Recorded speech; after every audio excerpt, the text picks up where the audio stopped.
Insidious, the last key reviews are in. Here's what the critics think. Horror films are one of those genres that are often considered to be critic-proof, as fans often give little influence to the opinions of critics. Still, many critics are horror fans and can recognize the good stuff from the bad. So what exactly do critics think of the newest entry in the Insidious franchise?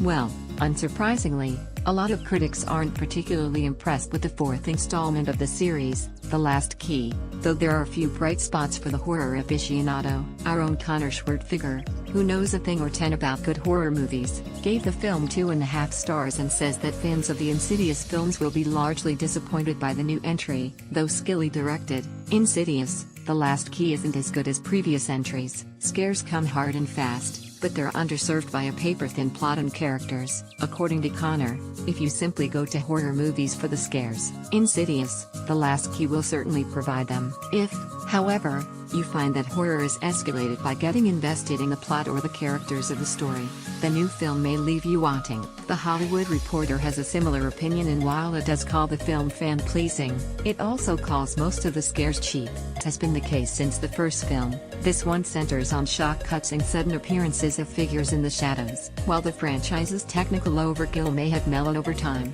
sound effects are far less oppressive here. The delivery of the boo remains on the cheap and arbitrary side. Among the various horror properties in the market today, the Insidious franchise is a fairly unique sort of animal, considering that it has a protagonist who is not only female, but elderly as well. Variety sings the praises of the character Elise Rainier, played by Lynn Shay, saying that the first Insidious film's only serious flaw was killing her off, forcing sequels to jump through hoops to bring her back. While Shay's work is praised by them, the feeling is it's just not enough to get the job done. Despite the indomitable Shay's best efforts, however, new director Adam Robitel is rarely successful in shaking the cobwebs off this increasingly creaky franchise. The Last Key is wildly uneven, confused and confusing, and it appears to leave the Insidious saga written into a corner yet again. All this is not to say that every review struggles to find good things to say. Bloody Disgusting isn't just complimentary of the new Insidious film, but they claim it's the best one of the series since the original. They find The Last Key to be a more grounded story,